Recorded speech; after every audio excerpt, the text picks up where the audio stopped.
Good morning guys, nandito na tayo ngayon sa Thunder Bay at nag-deliver tayo dito sa Cardinal Roofing. Ayan. So galing sa kalsada, umabante tayo doon, then patras dito sa compound nila. So yan ang mga ang delivery natin. Buti na lang may nagta-traffic sa kanila. Binigyan tayo ng isang tao para mag-traffic. Then yun na nga, oversize tayo. Papasok tayo, hindi natin makita yung trailer sa likod. Kaya medyo mahirap ito kung sa mga bago pa lang nagda-drive ng Super B trailer. Kaya yun, okay naman na nakuha natin ng isang atrasan. Nakuha natin ng isang atrasan dahil hindi diretso yung kabilang gate papunta sa gate nila. Kumbaga medyo pa-slanting konti. Ayun lihis. So medyo masikip dito, kaya yun ang problema. Oversize na nga yung load natin. Nagano pa tayo, parang nagbahay-bahay. Kaya di ba? So tansyahan na lang talaga na matras natin dahil nakaharang itong sa paningin natin itong oversize. Yun, in-start na tayo i-unload. So pagkatapos nito, all the way na tayo papunta ng Regina. Doon naman ang next na drop natin.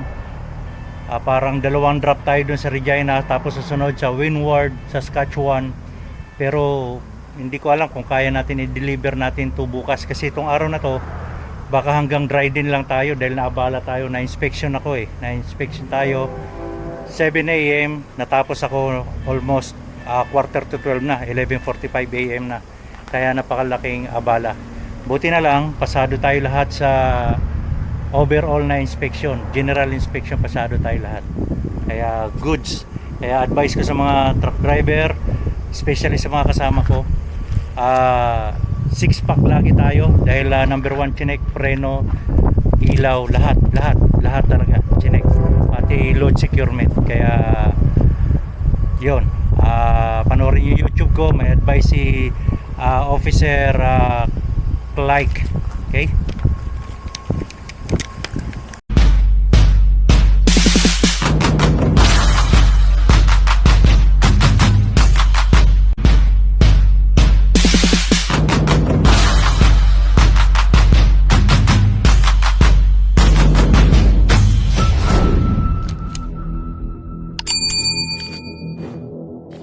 So yung i-deliver natin dito, 6 na paleta lang, 3 box.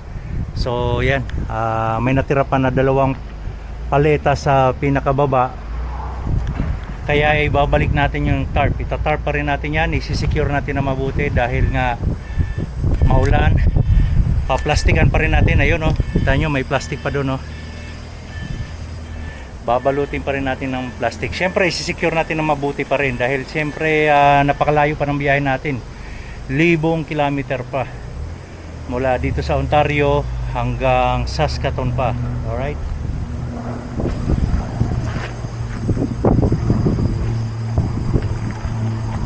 So dahil agway yung load natin, kailangan natin picturean yan guys na naka-ground na siya, naibaba ng tulad niya, naibaba na.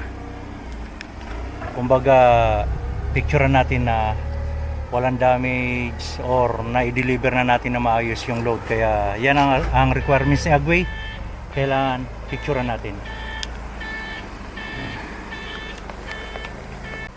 So tapos na tayo ma-unload guys, isi-secure na natin itong load natin, i-strapan natin ito, then ita-tarp ulit, then make sure yung load na naka-ground na, picturean natin yan, then isi-send sa opisina. Kung sino man taga Kelsey, ito especially sa mga kasama ko, kailangan picturean na naka-ground na yung no damage, safe, at yun ang siguro ang gustong ibig sabihin ng Agway, na picturean na naka-ground na safe siya, na i-deliver na natin ang safe. Okay, so itatart na natin yan. So tapos na guys, na-secure na natin na mabuti. Ayan, double check nyo lagi. So yun, tinanong ko sa opisina kung kompleto yung load nila. Sabi kompleto, nagpasalamat naman. So alis na tayo. Ganun lang, kailangan secure natin mabuti dahil malayo pa tatakbuhin natin. Okay.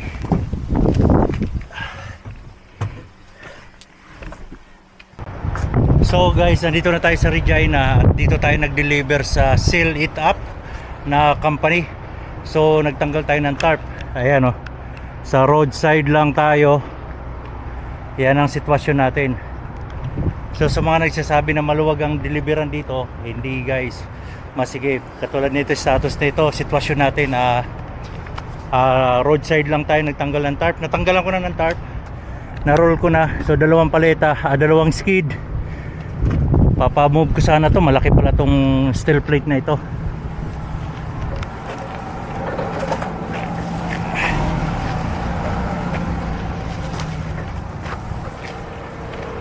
Yeah, just the two skid. Two top ones? Yeah, because the steel plate is different company. Okay, so it's just the two on top. Yeah, and I have a favor also. That one, this one pallet. Can you please put at the top of the steel plate? If I can reach it, that's the thing. Yeah. It's kind of in the middle, and I just cut short cord. Okay. If I can, I'll help. Alright, thank you. So yan, dito tayo sa roadside ayan ang load nila. So ganyan ang sitwasyon ng delivery. Super bitril tayo at magda-deliver tayo sa mga ganitong sitwasyon, diba? So tapusin lang natin to. Ayan siya. So yun lang, antayin natin. Tapos meron pa tayong 5 drops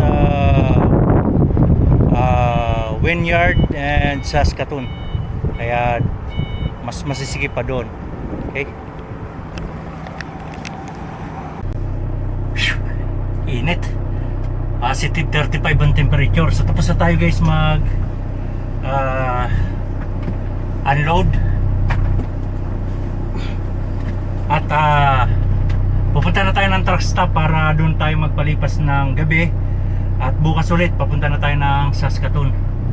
So sa bahay tayo magpalipas ng gabi. Let's go.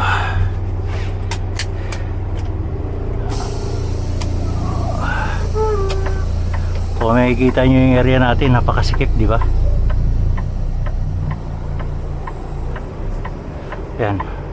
So ikot tayo, pabalik ulit ng highway.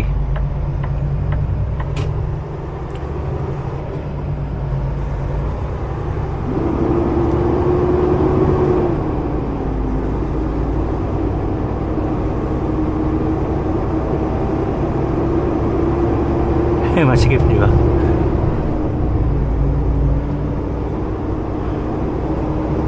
Okay, so yun lang guys. Tomorrow pupunta naman tayo Wynyard and Saskatoon, pero aalis tayo ng 6 AM. Okay, 2 hours pa kasi dito hanggang Wynyard. So wag na wag niyong kakalimutan na picturean yung load na nasa ground na, basta ang load natin ay agway.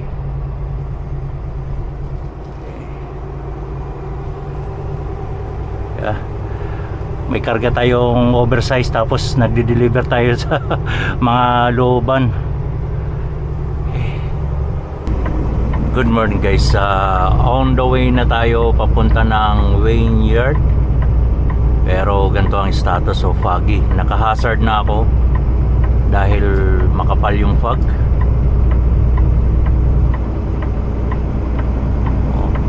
Pero dito kahit makapal yung fog, matutulin pa rin. Pero kanina takbo natin na sa 100 kasi 100 ang speed limit dito, pero naglaylo ako dahil makapal na masyado. Nasa 75 km/h lang tayo ngayon, then naka 4-way lights.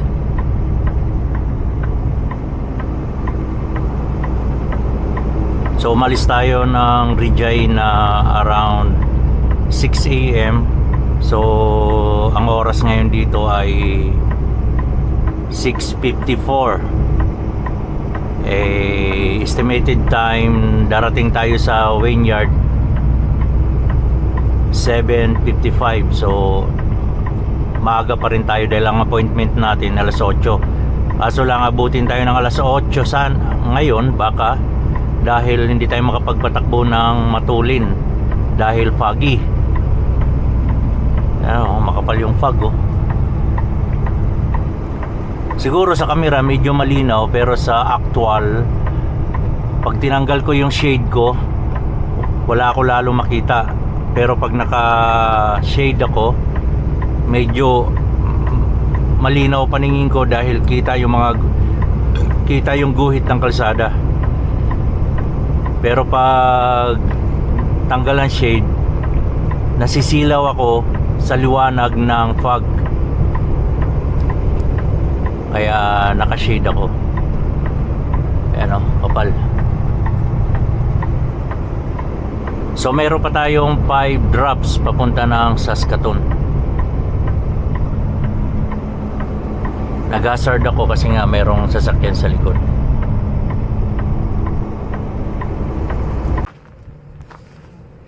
So nakapag-deliver na tayo dito sa Wynyard. Nadoble trabaho ko kasi hindi ko natandaan kung saan yung load na para dito. So tinuklap ko kaagad yung itong nasa likod kasi akala ko yan ang kasi naka ibabaw eh. So nandito pala yung load. So tinuklap ko yun, ngayon tinarp ko ulit. Then nandito pala yung load. Kaya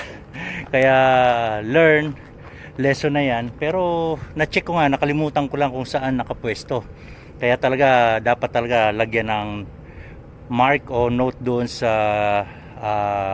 paper bills natin para hindi doble ang trabaho. Pero okay lang dahil umaga pa naman, exercise. Then lalagyan natin sa Google Map ng marka kasi itong trophy o torpe sa harap siya naka pinpoint dahil doon yung address. So i-pinpoint natin yan na dito sa likod ang receiving nila, hindi sa harap kasi truck no entry doon sa harap eh. Kaya sa mga babiyahe dito sa Wynyard Torpe Roofing, kung hindi nyo makita, message nyo lang ako or call nyo ako para ituro ko sa inyo kung saan ang exact location, kung saan ang receiving. So pupunta na tayo ng Saskatoon, tapos na tayo mag-tarp. Ito, maaga, pawis na pawis tayo. Ayan yung load natin. So tara, let's go. Wag kakalimutan na picturean yung yung load na binaba na, dahil basta agway, kailangan ng picture na i-deliver natin ng safe at walang damage. Okay? Let's go. Dito yan sa bahay-bahay, oh. Kaya truck no entry doon dahil bahay-bahay yan eh. Dito tayo iikot tayo dyan, palabas, pabalik. Yun ang instruction.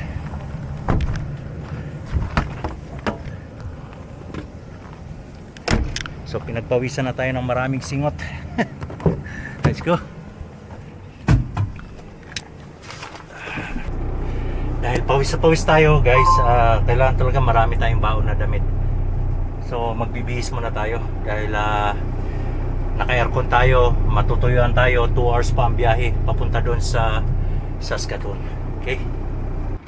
So another load na naman, nakapag-deliver na tayo dito sa Saskatoon. Ito yung first drop natin sa Saskatoon galing sa Wynyard. So na-drop na natin. Andun na yung load, saan nilagay? Dito yata, ayun.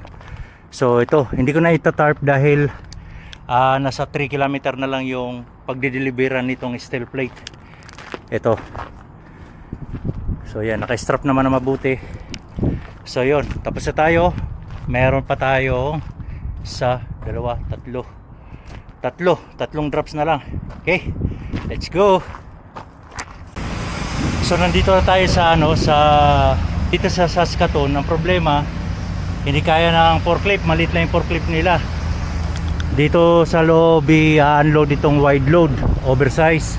So pinutol natin itong trailer, dinap natin para i-atras natin doon sa loob ng shed. So malaking trabaho, di ba? Maabala sa oversize. Delay ka na nga sa oras sa biyahe, pati sa pag-unload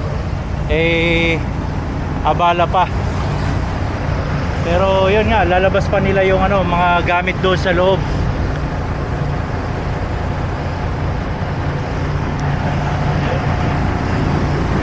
Yan ang ano. Patient. Ah. So doon may mga gamit sila doon sa loob. Ilalabas pa yon. So tapos na yung 4 drops natin. Yan na lang yung last drop natin. Doon tayo nag-deliver guys, so, sa Russell Metal. So pinasok ko pa abante yung truck. Then patras palabas. Yan kasi walang tagusan yan eh. So abante ang pasok, atras palabas. Bawal umakyat dito guys ha. Pag nandito kayo sa Russell Metal, kahit saang Russell Metal, tanggalan nyo na ng tarp. Magtira lang kayo ng 2 strap. Then pasok doon ng abante. Pagkatapos bawal tayo mag ligpit doon sa loob dahil hindi nila i-unload tayo hanggat nasa baba tayo ng truck. So pag nasa Russell, kahit saang Russell Metal tayo, sa oras na nag-unload sila, bawal tayo sa labas ng truck. So stay lang tayo sa truck. Kaya ngayon nilabas ko yung truck natin. Dito na ako nagligpit lahat para makapag-unload sila. So yun, may last drop pa tayo, nagliligpit tayo. Then last drop na lang tayo, sana ma-unload tayo ngayon. So naligpit na natin lahat. Thank you nga pala sa mga kababayan dito, mga Pilipino yung nag-unload sa akin at nag-asikaso. So doon sa ASA, mga Pilipino rin doon. So ikutan lang natin, baka may naiwan tayong gamit eh. So salamat sa mga kababayan natin dito. Hindi ko na nakuha pangalan nila kasi bawal bumaba ng truck eh. Hindi ako nakapagpintuhan. So tulad nito guys, oh, hindi siya ipit, di ba? So nilagyan ko siya ng belly. Yan oh. Inistrapan ko siya para hindi tumakbo. Mahigpit yan. Yan. So yun, tara, let's go. So yun guys, natapos na natin na i-deliver yun sa ASA. So hindi ko na nakuha ng video kasi nga mabilisan, apurahan. Then yun, buti na lang Pilipino rin yun nandoon dahil nga inasikaso kaagad tayo dahil nga kay Christian, shoutout kay Christian sa ASA. Senior din siya dyan, matagal na rin siya dyan sa company na yan. So yun, maraming salamat kay Christian kasi nga may ano yung akala ng mga bago niyang kasamaan eh may damage yung load ko eh, na ano lang yan sa tarp, yung kapapagpag ng tarp parang gas-gas, hindi mo maintindihan no? Ganon. So wala yun, sabi ni Christian okay yun, hindi yan damage. So yun, thank you. Andito na tayo ngayon. Thank you sa kay Christian ulit. So nandito tayo ngayon sa Flying J. Dito tayo magpalipas ng gabi dahil ang oras dito ay 5:30 na. 5:30. Thank you sa sponsor, sa Swatch Singapore. Yun. So mamaya maayusin ko pa yung mga tarp ko. Damage ko, ilalagay ko sa damage bank. Dito talaga ako pumarada sa walang katabi kasi isusuot ko yung damage. So makikita nyo wala akong katabi oh. Pati dito wala akong katabi dahil yung damage isasalpa ko sa lagayan. Kasi kung may katabi ako katulad nyan or may katabi, mahirapan ako isuot yung damage. So yun, shoutout sa mga taga Saskatoon, kay Camelo, kay paring Rokins, kay Manoy. So sa lahat ng mga Pilipino dito sa Saskatoon, shoutout sa inyo. So hanggang dito na lang tayo guys. Ingat-ingat at takbong pogi lang. Have a good night. Okay?